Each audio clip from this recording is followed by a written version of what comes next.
Saludos a quienes están en tiempo real. Me encanta poder saludarlos, poder encontrarme con ustedes, tener esta nueva oportunidad.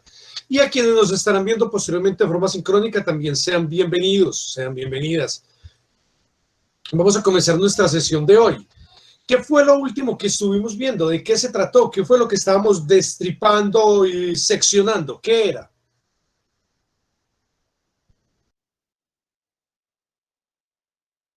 Lo que era una premisa y una conclusión. Correcto, Natalia. Estuvimos seccionando más grande que la premisa y la conclusión componen al qué. ¿Hacen un qué? El argumento. Un argumento. Entonces estábamos seccionando el argumento, dividiéndolo en sus partes constituyentes, buscando sus premisas, sus conclusiones, que eso era más o menos la idea desde el principio. Cuando leímos Ruinas Circulares, la idea era en medio de un cuento buscar si nos habían dejado de manera sutil algunas premisas para llegar a una conclusión. Y la conclusión era una reflexión filosófica que estaba inmersa, a veces parece sugerida, a veces parece sutil, pero allí estaba. Lo mismo ocurre ahora. Seguimos también en textos, solo que textos ya más claros, porque no es un texto de naturaleza narrativa, sino de naturaleza argumentativa.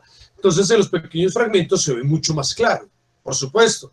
Pero es el reto y el riesgo que estamos asumiendo desde el principio. Así que vamos hoy a analizar algunos ejercicios.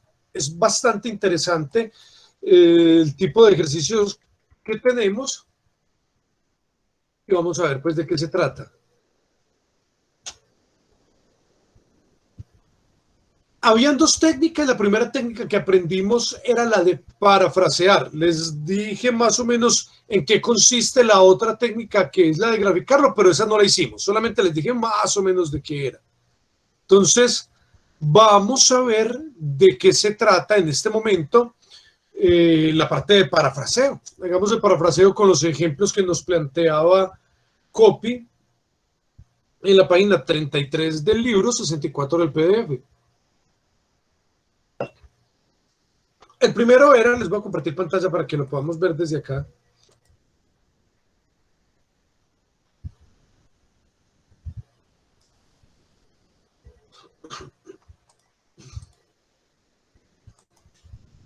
El primer ejemplo decía, los genes y las proteínas son descubrimientos, no inventos.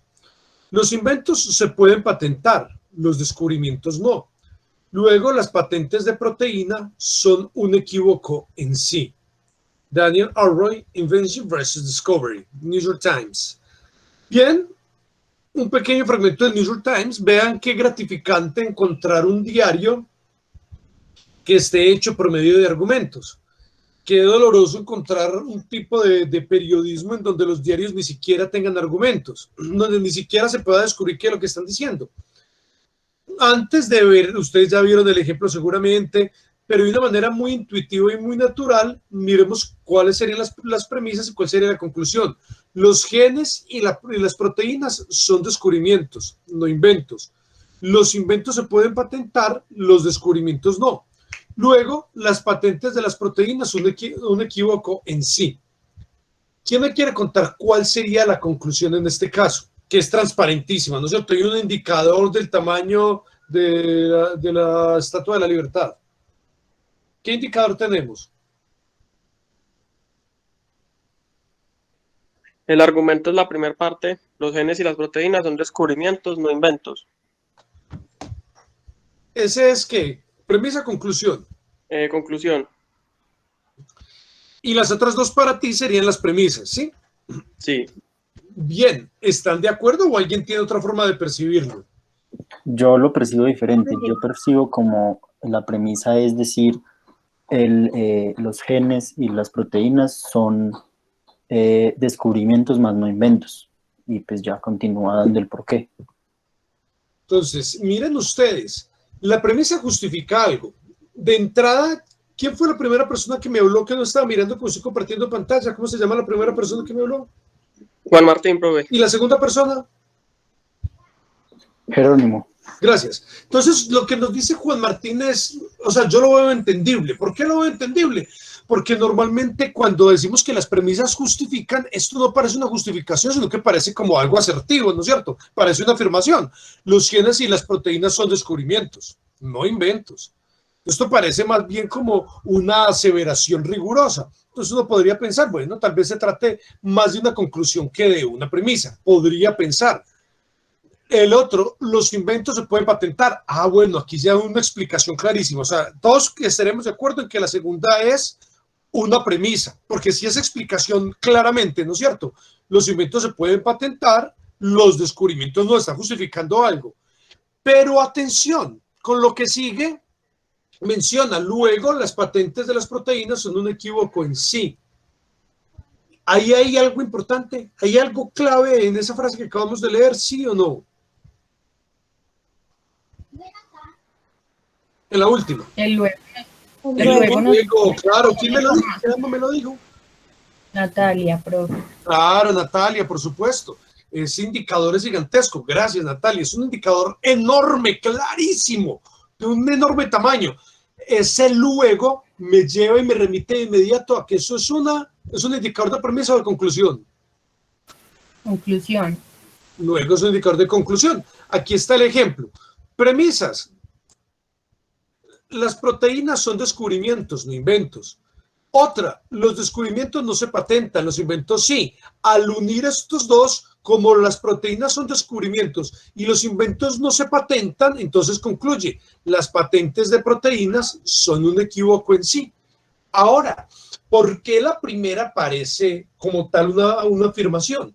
Porque seguramente, como no tenemos el texto completo, pero si miramos justamente ese artículo Invention versus Discovery, es muy probable que nos demos cuenta que había acabado de hacer un argumento anterior y que la conclusión de ese argumento se volvió en la premisa 1. Es muy probable que hubiera estado hablando acerca de qué es un descubrimiento y de qué es un invento, y que la conclusión a la que llegara, o el ejemplo que nos diera, fuera: los genes y las proteínas son descubrimientos sin inventos. Por eso es una afirmación de esa naturaleza, porque probablemente fue la conclusión de un argumento previo. Y la toma como primera premisa y continúa explicando. Recuerden siempre esos indicadores de premisas. Sí. Qué pena, ¿te puedo preguntar algo? Claro, por supuesto. Si en ese párrafo llegamos solo hasta el punto antes del luego, entonces sí podría ser la primera frase la conclusión, ¿no? Sí, sí, en ese caso, si nada más tuviéramos dos elementos, ¿no es cierto? Que sería un entinema, es decir, un argumento que le falta una premisa, vemos que uno afirma y que el otro lo está explicando. Entonces, naturalmente, el que explica tendría que convertirse en la premisa. Y lo explicado sería la conclusión. Bien, eso es una buena reflexión. Y tendríamos de manera tácita otra premisa, pero diferente, para poder llegar a esa conclusión. Una premisa tácita que pues en el momento no lo estamos reflexionando, pero podría tener ahí otro tipo de premisa. Claro que sí, muy buena reflexión, Natalia. Eso me lleva a pensar que en efecto está relacionando las cosas. Les cuento, este grupo particularmente, les confieso aquí muy entre nos, nadie va a ver el video, es un grupo de los que más me gusta en participación. Participan en general muy bien, hay muchas personas acá que participan con un nivel de rigurosidad muy interesante. Me encanta eso porque eso es lo que nutre el aula virtual, del aula invertida, corrijo. El aula invertida sirve siempre y cuando haya verdadera participación, que tengamos idea de lo que estamos hablando. Y he visto que en este grupo la hay. Entonces, pues es un reconocimiento, es uno de los grupos más rigurosos y más serios para al momento de hablar, y me encanta eso, me parece muy agradable. Bueno, continuamos ahora sí con el ejemplo el primer ejercicio. El primer ejercicio, vamos en orden. Angie, realízanos tú el primero. Les voy a compartir pantalla. Hola, profe. Hola, Angie, bienvenida. Gracias. Entonces, el primero nos dice: ¿por qué condenar la desigualdad en la distribución de riquezas? Primero, la desigualdad está relacionada con la inestabilidad política. Segundo, la desigualdad está correlacionada con los delitos violentos. Tercero, la desigualdad económica está correlacionada con una menor esperanza de vida. Una cuarta razón, simplemente por justicia. No hay justificación moral para que los directores ejecutivos se les pague cientos de veces más que a los empleados ordinarios. Richard Hutchinson's When the Rich Get Even Richer. También de New York Times, también del 2000. Cuéntanos entonces. Pues es que la verdad se me causó un poquito de conflicto porque estoy confundida porque para mí la conclusión puede ser o la primera frase o la última desde no hay justificación. Para mí fue claro que las premisas eran pues donde empezaba con primero, segundo, tercero, donde explicaba. Pero la verdad la conclusión estoy entre la primera frase y ya la última. Perfecto, muy bien. Digamos que aquí hay algo engañoso. ¿Qué es lo que está engañoso? Lo que está engañoso es que no nos aparece como una afirmación asertiva, sino que tenemos una pregunta, ¿no es cierto? Ese es el punto clave. La pregunta me sirve para introducirme en un problema, pero cuando la pregunta me plantea de una vez un supuesto o me plantea de una vez un punto de vista, podría llegar a ser la conclusión. Es decir, habría que inferirla, pero ya está. Si partimos de un supuesto, podría estar allí. También la parte final se nos plantea como algo que puede ser que podría ser eventualmente una conclusión. Veamos si yo, no, pero es que aquí de verdad que no queda grabado. Bueno, de todos modos, miremoslo de esta manera, porque acá no se ven las encuestas. Qué lástima que no se ven las encuestas, no parezcan las encuestas, no sé por qué no quedan grabadas.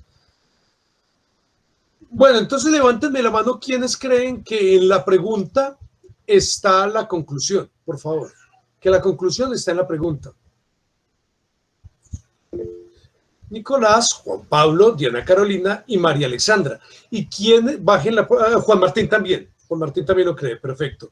¿Y quiénes creen que la conclusión es la parte final?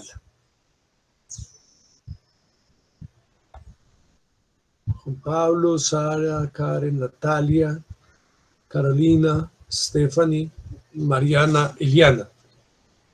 Muchas gracias. Perfecto. Los demás no saben o responden, ¿no es cierto? Entonces, en ese orden de ideas, vamos a observarlo nuevamente. ¿Por qué condenar la desigualdad en la distribución de riqueza? Primero, la desigualdad está correlacionada con la inestabilidad política, con los delitos, con una menor esperanza de vida, por justicia. No hay justificación moral para que los directores ejecutivos se les pague cientos de veces más que a los empleados ordinarios. Bien, les hago una pregunta. Lo que quiere concluir a partir de estas 4 razones es que no hay justificación para que los directores ejecutivos se les pague cientos de veces más, o quiere concluir que hay que condenar la distribución desigual de la riqueza. ¿Cuál es la conclusión? ¿Condenamos la distribución desigual de la riqueza o la conclusión es no hay una justificación moral para que ganen más unos que otros los directores que los empleados? Dime, Diana. Profe, para mí la conclusión es que hay que condenar la desigualdad en la distribución de la riqueza. Y, digamos, esa alusión a la justicia me parece otra premisa que apoya precisamente esa conclusión. Es una ilustración, es un ejemplo. ¿Qué es lo engañoso? ¿Qué es lo engañoso? Lo engañoso es que no aparece la conclusión específica. Usualmente para ser más canónicos, yo que les recomiendo cuando ustedes escriban un artículo científico, un artículo de periódico, lo que sea, es importante que después de la pregunta se diga con claridad lo que se quiere afirmar, ¿no es cierto? Porque aquí está, pero es implícito, la pregunta tiene una carga, o sea, la pregunta no es neutra, es una pregunta que nos dicen, ¿se debe condenar o no se debe condenar? ¿Será condenable? O sea, no es una pregunta así de esa naturaleza, en donde quiero encontrar una respuesta, sino que la pregunta ya tiene respuesta. ¿O no les parece que tiene respuesta desde el principio?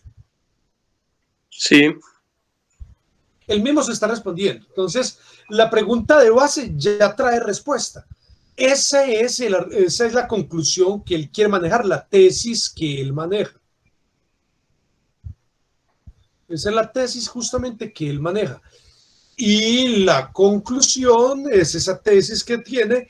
Y el último punto es una ilustración muy clara, muy contundente de cómo se ve eso en el mundo moderno, de uno de los casos más prototípicos de cuando ocurre eso. Cuando dice, ¿por qué condenar la desigualdad en la distribución de la riqueza? No está diciendo, ¿será condenable? ¿Será que hay desigualdad? ¿Imaginamos que hay desigualdad? ¿Es posible que haya desigualdad? ¿Habría motivos para condenar la desigualdad? Si suponemos que existe la desigualdad, ¿habría motivos para...? No, de inmediato dice, existe desigualdad y en la distribución de la riqueza es patente y hay que condenarla. O sea, eso es lo que él quiere afirmar. ¿Por qué? Por tal y tal y tal. Y miren un ejemplo. Pero un ejemplo es una ilustración. ¿Y las ilustraciones concluyen o las ilustraciones justifican? Justifican. Justifican, así que es una premisa. Perfecto. Nicholas Kristof equipara la caza de ballenas de los esquimales con la habitual caza de ballenas de los japoneses, noruegos e islandeses. El ambiente hostil en el que viven los Inupiat, un grupo de esquimales, determina su dieta. Así que ni el más feroz activista contra la caza de ballenas les puede negar el derecho inalienable de sobrevivir. Los japoneses y los países europeos que cazan ballenas pueden elegir la comida que consumen. No tienen necesidad de comer ballenas.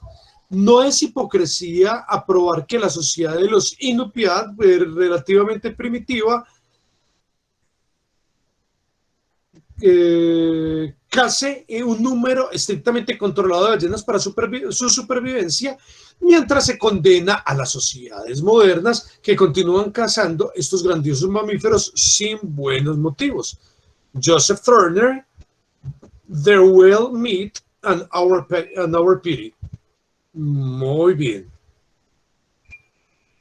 Veamos a ver a quién ponemos a hacer este ejercicio. ¿Qué tal, Carolina? Cuéntanos cómo lo seleccionaste tú, Carolina. Hola, profe. Bienvenida.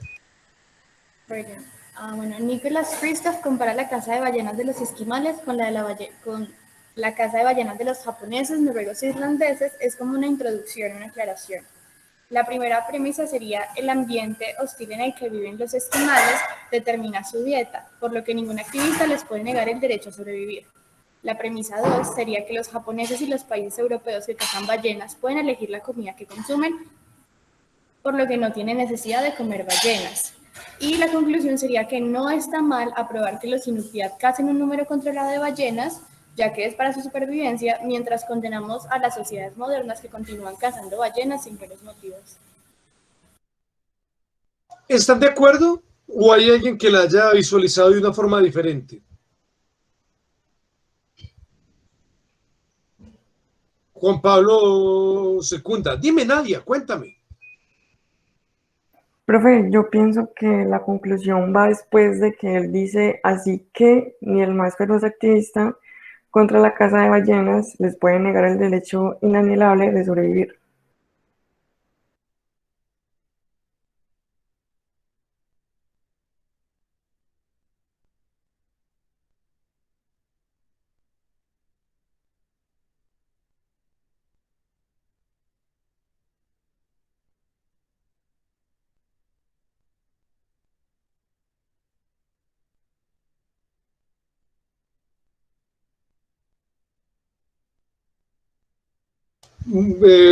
Es que no encontraba el así que, estaba buscando el así que, listo, muchísimas gracias.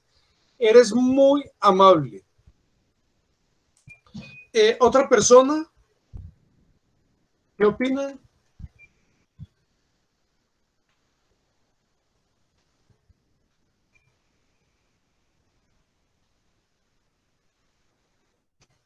¿Qué opinan, chicos? Por acá veo Bueno, que... profe, Sí, cuéntame. sí, yo creo que estoy de acuerdo con Carolina en la manera en la que ella la estructuró, porque me parece que la conclusión es que a los esquimales se les debe permitir que casen porque ellos lo necesitan, mientras que a otras sociedades modernas, como le llama él, no se les debe permitir porque ellos tienen otras opciones. Entonces las premisas que yo vi fue que el ambiente de los esquimales les determina su dieta, es decir, que el lugar en el que están determina que deban cazar ballenas. El segundo es que tienen derecho a sobrevivir, y el tercero es que otros países no pueden hacerlo porque otros países tienen las opciones de consumir algo diferente. Muchísimas gracias. Eres muy amable. Bien, cuando nosotros revisamos, todos coincidimos en cuáles son las premisas. Eso queda muy claro. ¿Cuáles son las premisas? En medio de las premisas, esto ocurre con frecuencia. El fin de semana vimos un argumento idéntico, no recuerdo cuál es en el instante, pero el fin de semana vimos un argumento idéntico que planteaba al principio para dónde iba, cuál iba a ser la conclusión y luego nos justifica cómo llegó a ella. Hay un argumento que lo planteaba así tal cual, no recuerdo, pero de los que vimos, había uno tal cual que planteaba el ejemplo de esto es lo que quiero concluir y nos vuelve a hacer todo el argumento, vuelve a dar todos los motivos y al final nos refrenda de manera clara el argumento. Entonces, cuando nos mencionan, por ejemplo, que hay una precisión de la conclusión cuando dice no es hipocresía probar que la sociedad de los Inupiat es relativamente primitiva, casi un número estrictamente controlado de ballenas para la supervivencia, mientras que se condena a las sociedades modernas que continúan cazando a estos grandiosos mamíferos sin buenos motivos. Ahí está profundizando, está explicando, pero ya nos había dicho desde hace un buen tiempo cuál era la conclusión, que es finalmente eso mismo, solo que está de una manera mucho más concreta. Es mucho más claro cuando dice, así que el más feroz activista contra las ballenas, contra la caza de las ballenas, les puede negar el derecho inalienable de sobrevivir. O sea, esto no es inmoral, es necesario, es para la supervivencia, no es comparable con las otras sociedades modernas que lo hacen por disfrute, por tradición, por otras cosas. Es, en pocas palabras, lo que nos están mostrando como conclusión ustedes es una profundización de la misma frasecita que ya había mencionado el personaje, que ya había mencionado el autor, en el así que.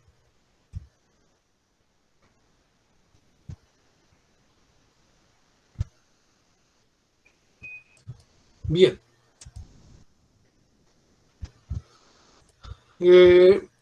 ¿Alguien me quiere contar algún otro argumento?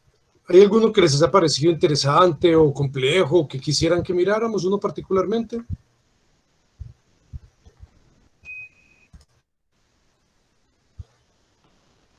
¿Hay alguno particular que quisieran que miráramos? Profe. Sí. Yo tengo una pregunta. ¿Es posible que hayan dos conclusiones en un argumento? En ese caso tendríamos dos argumentos. Sí. Bueno, aquí tenemos el asunto que acabamos de mencionar. El asunto que acabamos de mencionar es, yo puedo anticipar cuál va a ser la conclusión, sigo el argumento hasta que llego ya de manera más detallada y doy los motivos para esa conclusión, ¿no es cierto? Pero si yo tengo dos conclusiones aisladas que no sean la misma que la esté explicando o la esté profundizando, sino que son dos conclusiones diferentes, si yo tengo ese caso, entonces ya no tendría un argumento, sino dos. Ya. Podría pasar, ¿no es cierto? Que se hacen dos argumentos y que está uno anidado en el otro. Ya, profe, porque es que la número 5 tenía esa duda sobre eso. Excelente, miremos entonces la 5. Permítanme, les comparto, me parece súper interesante eso, que me digan casos particulares que vale la pena analizar.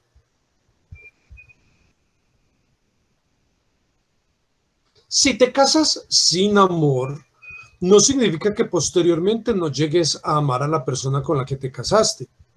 Y si te casas con la persona que amas, no significa que siempre la amarás o tendrás un buen matrimonio. La tasa de divorcios es muy baja en los países en los que practican matrimonios arreglados. La tasa de divorcios es muy alta en los países donde la gente basa su decisión de casarse en amor. En el amor. Entonces, de Alex Hammond, I Take This Man for Richer Only. Muy bien, entonces ¿Quién me quiere contar qué ve acá? ¿Cómo lo analiza?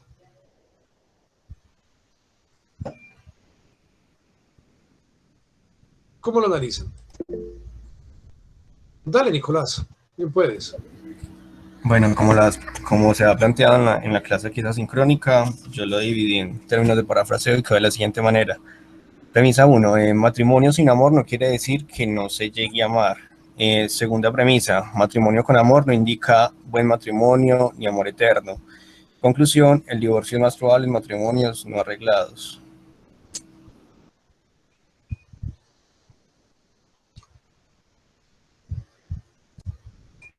Muchísimas gracias, muy interesante.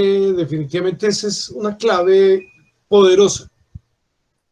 Parafrasearlo de inmediato. Si lo parafraseamos, eso nos va a dar una gran ayuda. Ahora, este es un argumento que nos está contrastando dos ideas, ¿no es cierto? Como es un argumento que nos está contrastando dos ideas, por eso es que aparece también la conclusión compleja, que era lo que nos estaba hablando, ya se me escapó quién era la persona que nos había mencionado, que sí podía tener dos conclusiones. Y aquí en este caso estamos hablando de una conclusión compleja, porque el argumento es contrastar dos ideas, por eso la conclusión también llega a ser exactamente lo mismo, continúa contrastando. Cuéntame, Luisa. Profe, pues yo lo vi como al revés. Yo Cuéntalo. puse para mí que cuando habla de las tasas de divorcio está dando los motivos, pues las premisas, para darnos la conclusión de que el amor no es garantía de un buen matrimonio o de no divorcio. Entonces, lo que nos estás planteando es que la parte final, en donde dice la tasa de divorcios, para ti ese caso es solo una ilustración, ¿sí? Sí, como la anterior que había hablado, como la ampliación de la idea. O sea, pues en mis propias palabras, yo diría que para mí la conclusión es que el amor no es garantía de tener un matrimonio duradero, que no exista el divorcio. Muchísimas gracias. ¿Cómo la hizo el caballero que nos estaba planteando que si podía haber dos conclusiones? Profe, pues yo tomé como primera premisa la de si te casas sin amor, no significa que llegues a no amar que no llegues a amar a esa persona en algún momento. Y la premisa 2, que si te casas con la persona que amas, no significa que no amarás o que no tendrás un buen matrimonio. Y tomé dos conclusiones. La tasa de divorcios es muy baja en muchos países que practican los matrimonios arreglados. Y conclusión 2, la tasa de divorcios es muy alta en los países donde la gente basa su decisión de casarse en el amor. Muchas gracias. Bien, ¿alguna persona lo hizo de manera diferente o esas son las dos formas de haberlo visto? Yo, profe. ¿Cómo lo hiciste? Yo, pues, más allá como de Después si de se Diana, deberían... después de Diana, María Camila también nos va a participar. ¿Listo? Dale, Diana. Listo. A mí más allá de, o sea, a mí no me pareció que estuviera hablando de si las personas se deberían casar o no por amor, sino que se debería divulgar el principio en favor del matrimonio. Es decir, que se debería tomar el matrimonio como algo primordial socialmente, más allá pues del amor o no. Gracias, Diana. Y continuaba María Camila, ¿no es cierto? Yo, profe, pues yo estoy de acuerdo con lo que decía la muchacha antes, de que la conclusión va desde la tasa de, no, la conclusión sería la primera y la premisa sería la segunda, porque, pues, según entiendo, como que trata de aludir a una estadística para justificar la conclusión, que la de la tasa de divorcios es muy baja en muchos países que practican los matrimonios arreglados. Entonces, pues, no sé, yo creo que podría ser como un dato que corrobora la primera parte. Una justificación. Una justificación. Nos está diciendo, afirmo que esto y podemos contrastarlo con tales casos, ¿no es cierto? Entonces, afirmo que un matrimonio con amor no tiene que durar para toda la vida y un matrimonio sin amor no tiene que destruirse.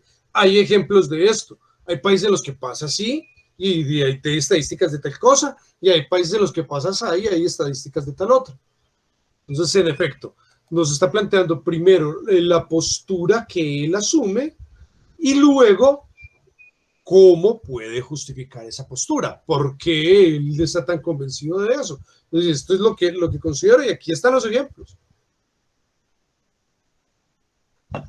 Así es, primero aparece, y reitero, tanto en los ejemplos como en la conclusión es un contraste, por eso la conclusión es compleja, no solamente una frase, sino que la conclusión es más amplia, está diciendo, casarse con amor no necesariamente implica un temaré toda la vida o una relación eterna, casarse sin amor no necesariamente implica una destrucción de las relaciones, y nos da el porqué. De lo primero, por tales motivos, y de lo segundo, también hay ejemplos concretos. Muchísimas gracias. Estos tienen un cierto nivel de complejidad. Los argumentos que analizaremos cuando hagamos pruebas van a ser muy transparentes, van a ser supremamente transparentes, va a verse claramente en el texto, son textos argumentativos y va a ver claramente en el texto qué es lo que quiere sostener y con qué lo justifica, ¿no es cierto? No vamos a tener, digamos así, complejos contrastando uno con el otro, ni cosas por el estilo, pero es importante que hagamos con un nivel de exigencias interesante para que podamos esforzarnos, para que mejoremos en nuestra lectura cada día más. Y aparte de esto, ya el otro punto de las pruebas va a ser aplicar en fragmentos del discurso cuál es la falacia dominante que se da. La conclusión puede llegar a inferirse en ocasiones, ya nos lo pregunta Alexandra, puede llegar a inferirse. ¿Cuál caso? Un caso como el de la pregunta que teníamos, la pregunta ya tenía la conclusión implícita.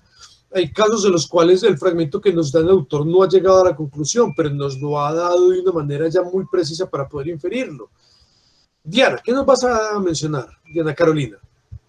Profe, tengo una pregunta. Claro. Entonces, esta, como la parte donde dice el matrimonio es un acto socialmente, o sea, social responsable, por lo que se debería divulgar el principio en favor del matrimonio, ¿estaría cumpliendo qué función?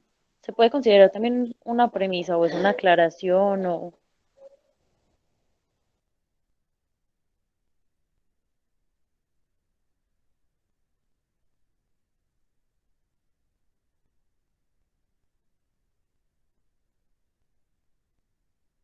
Yo no veo ese fragmento. Profe, es que ese es el ejercicio 4. Yo creo que ella se refiere al ejercicio 4. Es que estamos en el 5, querida Carolina.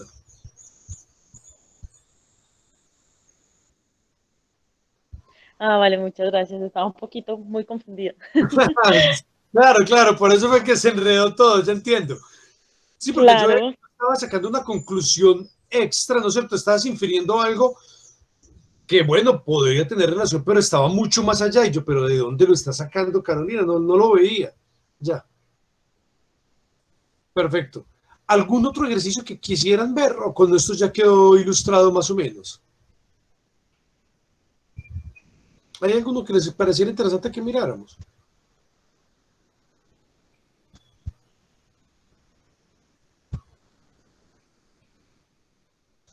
Chicos. ¿Ya fue suficiente? Profe, por favor, desglosas el 4. Sí, claro que sí. Miremos el 4.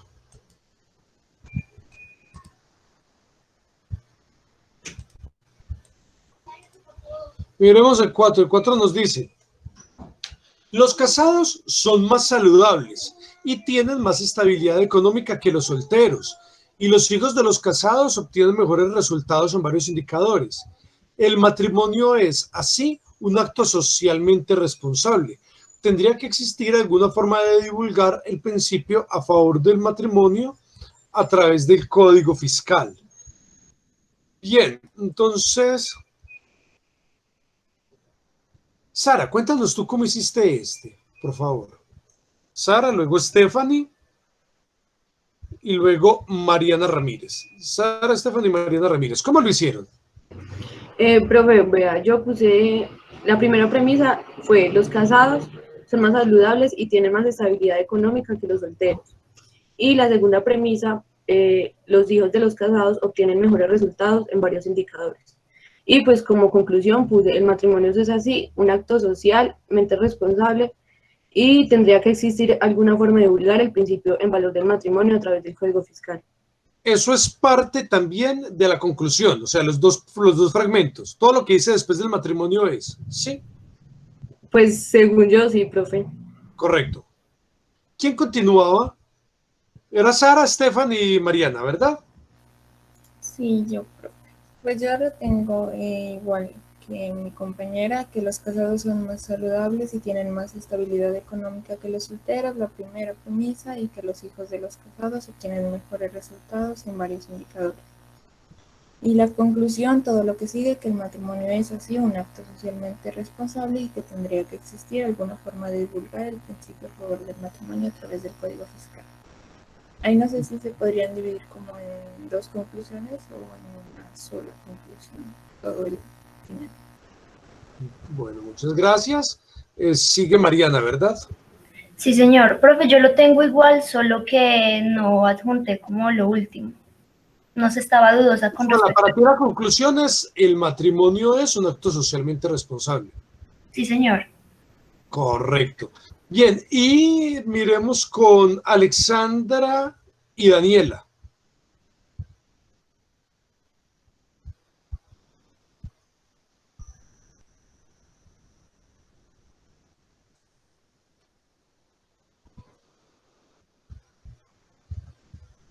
Alexandra, María Alexandra. Hola, profe. Sí, para mí la conclusión sería que tendría que existir alguna forma de divulgar el principio en favor del matrimonio a través del Código Fiscal. Muchas gracias. Coincides con la primera participación, que era la de Carolina, ¿no es cierto? Aunque ella lo había dicho pues en otro contexto, pero sí, ese, perfecto. ¿Y Daniela cómo lo ve?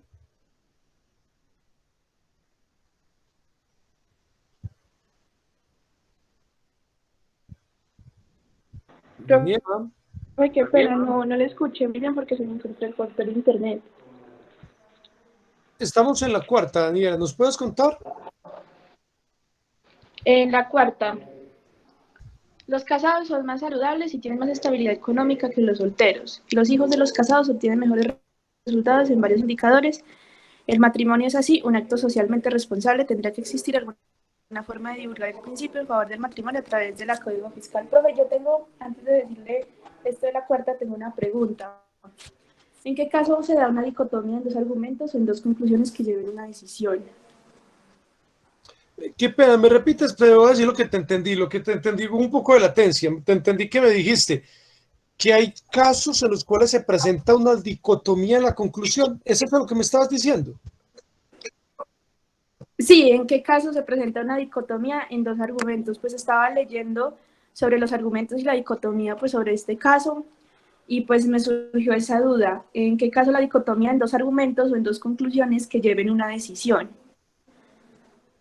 Correcto. Muchas gracias, ya vamos a hablar al respecto, pero entonces he visto acá, ¿y tú cuál determinación dirías? ¿Cuál sería la conclusión en este caso? La conclusión de la cuarta es que los solteros tendrían más dinero que los casados por la situación económica. Bueno, gracias Daniela, listo. Aquí tenemos, de hecho, acá, según lo que nos afirma Anya Bernstein, habría que ver pues, de dónde saca las estadísticas, pero según lo que ella dice, hay mayor estabilidad económica en los casados. Bueno, habría que mirar, hay estadísticas de ello, pero habría que ver qué tan cierto es. Pero de cualquier modo, lo que afirman acá sería lo contrario a eso. Bien, miremos el asunto. Esto primero, cualquiera podría coincidir en ello. Los casados son más saludables, usualmente de manera psicológica, ¿no es cierto? Bueno, y hasta quizás comen mejor, no sé. Tienen más estabilidad económica que los solteros. Y los hijos tienen mejores resultados en varios indicadores. Todos podemos estar de acuerdo en que esto es ¿qué? Premisa. Premisa. Sí, Premisa. premisa. Él está partiendo de algo de lo que parte, ¿no es cierto? Él parte de esto. Él parte de esta situación. Tiene mejores resultados, está mejor económicamente. Listo. Aquí viene la pregunta. La conclusión sería, por lo tanto, ¿el matrimonio es un acto responsable y hay que divulgarlo? ¿O sería premisa 2, el matrimonio es un acto de responsabilidad social? Conclusión, ¿sería necesario tener una forma de divulgarlo en el Código Fiscal? ¿O sería más bien el matrimonio es un acto socialmente responsable? Conclusión, premisa, debería existir una forma de divulgarlo en el acto fiscal. ¿Cómo lo ven? ¿Cuál de esas tres, cuál de esas dos sería la conclusión? O las dos, como dijeron algunas personas. La última opción también para mí, profe. Para mí La también, profe. Sí. No alcancé a ver quiénes me lo dijeron. ¿Me pueden decir el nombre? Fue Juan Martín. Sí, profe. Perfecto. ¿Y la dama que me dijo que para mí también? Natalia, profe. Perfecto. Profe, yo también Entonces, yo creo que ese sí es el indicador de conclusión en este caso. ¿cuál? Es así. Es así. Permíteme, yo no he visto que tenía un indicador. Así. Así usualmente es un indicador de conclusión o de premisa. Conclusión. En efecto, Nicolás tiene la razón. Es correcta la apreciación que nos hace cuando nos dice los casados son más saludables, tienen más estabilidad económica que los solteros y los hijos de los casados obtienen mejores resultados en varios indicadores. Una serie de premisas. Con esa serie de premisas se concluye que el matrimonio es así, el así en este caso cumple las veces de conclusión, el así casi siempre para conclusión es el así que. Hay varias formas de unir el así, se puede unir con varios. Cuando decimos así que siempre es conclusión, siempre. Cuando decimos el así en algunos casos es premisa, sobre todo con el así mismo. Así mismo es premisa. El así que hay algunas otras posibilidades nos indican conclusión. Lo que el autor quiere afirmar es el matrimonio es un acto socialmente responsable. Luego ya añade algo más, es un añadido. Incluso debería existir una forma de divulgarlo, de hacer un cierto proselitismo. Pero la conclusión como tal es que el matrimonio es un acto socialmente responsable. Y hace añadidos para poder profundizar en la idea que quiere manejar de la importancia del matrimonio. Bueno, muchísimas gracias. Mira, se ve más en el 5, no tanto en el 4, para la pregunta que me hacía Daniela. El argumento de dicotomía se ve más en el 5, está haciendo una dicotomía con un contraste entre una idea y otra, pero a pesar de que hay dos ideas distintas y la conclusión abarca las dos ideas, es un único argumento. ¿Sí? Entonces, la dicotomía se ve en el quinto con mucha claridad que ya resolvimos el quinto, ¿no es cierto? Ya lo resolvimos. En ese quinto se veía con mucha claridad que estaba diciendo que si te casas con amor no necesariamente va a durar, si te casas sin amor no necesariamente se va a acabar. Ahí hay una dicotomía y las explicaciones también van en dicotomía, pero sigue siendo un único argumento, solo que complejo, compuesto, porque hay una dicotomía. Bueno, yo creo que ya con esto quedó como una ilustración, pero vamos a seguir trabajando. Yo sé que queda muchísima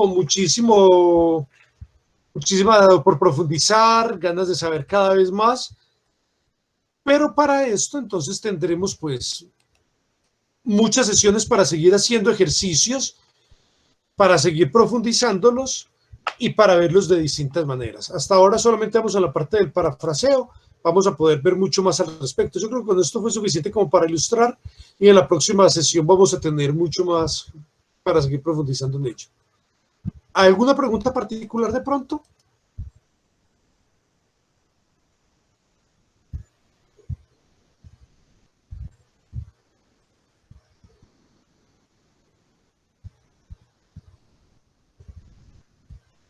¿Alguna pregunta, chicos?